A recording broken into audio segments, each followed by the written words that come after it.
در حقیقت یہ ایک بہت بڑی اللہ تعالیٰ کی نعمت ہے کہ اس کی کتاب اس کے اپنے الفاظ میں ہمارے پاس موجود ہے۔ دنیا کی دوسری قوموں کے پاس بھی اللہ تعالیٰ کی کتابیں آئیں، اللہ تعالیٰ کے رسول آئے۔ خود قرآن مجید فرماتا ہے کہ ہر قوم میں رسول آئے ہیں اور ہر قوم میں اللہ تعالیٰ نے اپنا پیغام بھیجا ہے، لیکن کوئی قوم اس اصل پیغام کو جو اللہ تعالیٰ نے بھیجا تھا اس کے اپنے الفاظ میں محفوظ نہیں رکھ سکتی۔ صرف ایک قرآن مجید ایک ایسی کتاب ہے کہ جس کے اندر ایک لفظ کی آمیزش بھی انسانی کلام کی نہیں ہو سکی اور خالص اللہ تعالیٰ کی زبان میں کتاب ہے۔ اگر ایک آدمی عربی زبان کا ادب اور اس کا ذوق رکھتا ہو اور وہ قرآن کو پڑھے تو فی الواقع اس کی روح رقص کرنے لگتی ہے جب وہ قرآن پڑھے، کیونکہ اس کے اندر اس بلا کی تاثیر ہے اور اس قدر زبردست کشش ہے اور اتنی پرزور اس کے اندر اسپرٹ بھری ہوئی ہے کہ آدمی کے لیے بعض اوقات ضبط کرنا مشکل ہو جاتا ہے، یا تو وہ رو پڑے اور یا وہ سر دھوئے۔ اب جن قوموں کے پاس خدا کا کلام محفوظ نہیں ہے اور صرف ان کے ترجمے محفوظ ہیں، وہ حقیقت میں ایک بہت بڑی نعمت سے محروم ہے۔ اور جس قوم کے پاس خدا کا کلام موجود ہے اور اپنی اصلی شکل میں موجود ہے، اصل الفاظ میں موجود ہے اور اسی ترتیب کے ساتھ موجود ہے جس ترتیب کے ساتھ اللہ تعالیٰ نے اپنے نبی کے ذریعے سے اس کو مرتب کروایا تھا، اس سے زیادہ بدقسمت پھر کوئی قوم نہیں ہے جو اس کتاب سے فائدہ نہیں اٹھاتی، خود اس کتاب سے کوئی سبق نہیں لیتی اور دنیا تک اس کتاب کے نور کو پہنچانے کی کوشش نہیں کرتی۔ جتنے بدقسمت وہ لوگ ہیں جنہوں نے اصل کتاب الہی کو کھو دیا اور صرف ترجمے ان کے پاس رہ گئے، اس سے زیادہ بدقسمت وہ لوگ ہیں جن کے پاس اصل کتاب موجود ہے، وہ اس سے استفادہ نہیں کرتے اور نہ دنیا تک اس کے نور کو پہنچاتے۔ میں عربی داں ہونا کوئی معنی نہیں رکھتا، عربی داں عیسائیوں میں بہت سے بھی ملتے ہیں، بڑے بڑے ادیب ہیں، مسلم ادیب ہیں عربی زبان۔ خود مسلمانوں میں بکثرت ایسے ادیب ہیں کہ جن کے متعلق میں جانتا ہوں کہ انہوں نے قرآن مجید آج تک نہیں پڑھا، حالانکہ عربی زبان کے ادیب جن کی مادری زبان عربی ہے ان کو معلوم ہوتا ہے کہ انہوں نے قرآن مجید نہیں پڑھا۔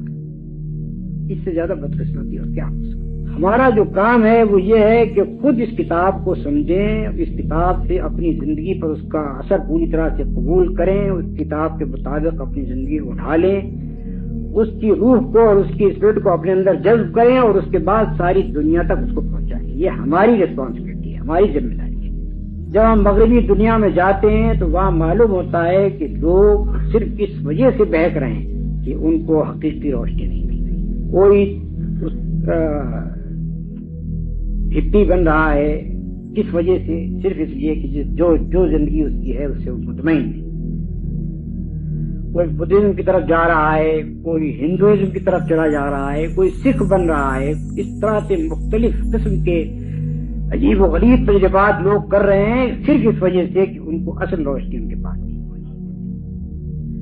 اگر ہمارے خود پاکستان میں ہم ایسے چند آدمی بھی پائیں کہ جو قرآن مجید کو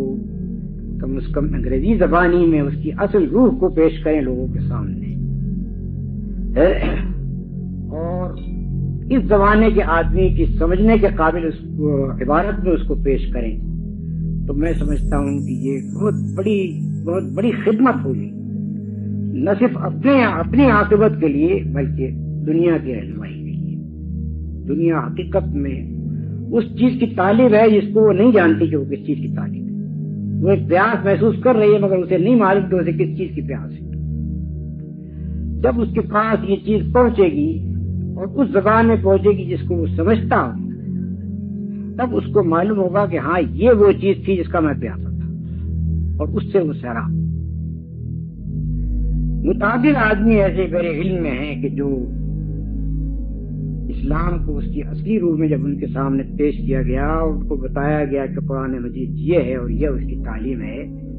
تو ان کی آنکھیں پھٹی کی پھٹی رہ گئی اور ان کی وہ حیران ہو گئی کہ کیا فی الواقع ایسی چیز دنیا میں موجود ہے، وہ ہم آج تک ناواقف ہیں۔ اس وقت احساس مجھے ہوا کہ کتنی بڑی ذمہ داری ہمارے اوپر ہے